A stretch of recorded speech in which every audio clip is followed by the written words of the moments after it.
বিধানসভায় দাঁড়িয়ে এবার হুমায়ুন কবিরের বিরুদ্ধে চরম হুঁশিয়ারি দিলেন মুখ্যমন্ত্রী শুভেন্দু অধিকারী। এ রাজ্যে আইনের শাসন সুপ্রতিষ্ঠিত হবে, গুন্ডাদের শাসন আর চলবে না।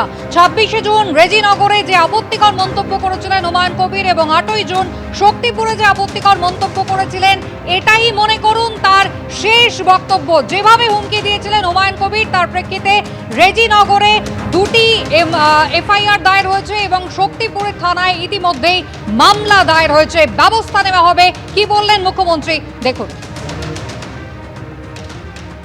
মাননীয় হুমায়ুন কবির যে বক্তব্য রেখেছেন, দুটো এফআইআর স্টার্ট করেছি। রেজিনগর পিএস কেস নম্বর 219 এর 226, ইনসিডেন্ট নাম্বার 2 তেও আমরা শক্তিপুর পিএস এ 176/226 আরেকটা কেস ইস্যু করেছি। আপনি কান খুলে শুনে রাখুন, আপনাকে এইভাবে ধমক হুমকি বেপরোয়া লাগাম ছাড়া কথা বলতে দেব না, দেব না, দেব না। এই ধরনের কথা প্রত্যাহার করার এবং ভবিষ্যতে এই ধরনের কথা বলার আগে 25 বার ভাবার হুঁশিয়ারি দিয়ে আমি সবাইকে আশ্বস্ত করছি। আপনারা ভাবছেন কেস হয়েছে, অ্যাকশন কবে হবে? যারা ওকে ডেকেছিল এই সভাতে তাদেরকে আগে তুলব, তারপরে আপনার কাছে যাব। যা করার করব, আমি আশ্বস্ত করছি আপনাদের। আপনি ধরে রাখুন, এটা ওর শেষ বক্তব্য, ধরে রাখতে পারেন। এই সরকার আইনের শাসন প্রতিষ্ঠা করবে, গুন্ডাদের শাসন সমাপ্ত করবে, নিশ্চিন্ত থাকুন। বিধানসভায় দাঁড়িয়ে হুমায়ুন কবিরকে চরম হুঁশিয়ারি মুখ্যমন্ত্রী শুভেন্দু অধিকারীর। এর আগে গত 26 তারিখ রেজিনগরের বৈঠকে হুমকি দিয়ে হুমায়ুন কবির ঠিক কি বলেছিলেন শুনুন। আমি যেদিন ময়দানে মুসলমানদের নিয়ে নেমে যাব না, সেদিন এমন ছাটা বাঁধা মাছ শুরু করব যে আপনাদের পতাকা বহন করার লোক থাকবে না। তো ভরতপুরে অনামিকা ঘোষ, সে ভোটে হেরেও সেখানে গিয়ে মনে করছে আমি এমএলএ। তা আমি শুভেন্দু অধিকারীকে সেদিন বলেছি যে আপনি ভোটে জিতেছেন, আপনার দল জিতেছে, খুব ভালো কথা, কিন্তু মুর্শিদাবাদে আস্ফালনটা একটু কম করতে বলেন। কেস ওরকম কেস আমাদের বহুবার জেল খাটা আছে। আমি বলেছি আমার লিমিট যেদিন ক্রস হয়ে যায় না, আর মাথা যেদিন টাওয়ার গরম হয়ে যায়, সেদিন আমি ও এসপিও বুঝবো না, ও চিফ মিনিস্টারও বুঝবো না, আর কে কোথায় থাকলো আর কে কোথায় থাকলো না, সব কিছু বুঝবো না।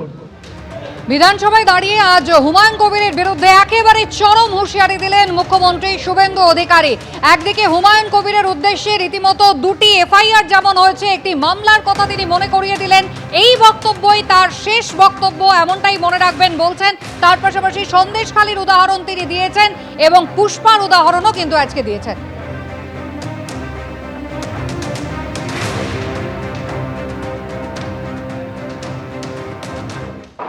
আপনাকে আমি শুধু 3টে উদাহরণ দিলাম।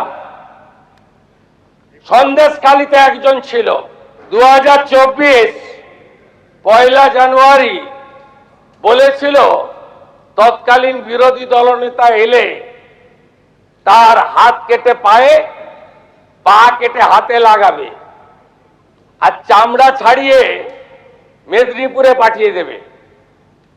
ওর অবস্থা কি হয়েছে সবাই দেখেছে। একই টোন ছিল। আরেকটা জীবনতলার গুন্ডা ক্যানিং ভাঙর, ওর অবস্থাও কি হয়েছে দেখতে পাচ্ছে সবাই। আরেকটা পুষ্পা ঝুঁকে গায়ে নেই, এমন ঝুঁকেছে খালি পায়ে,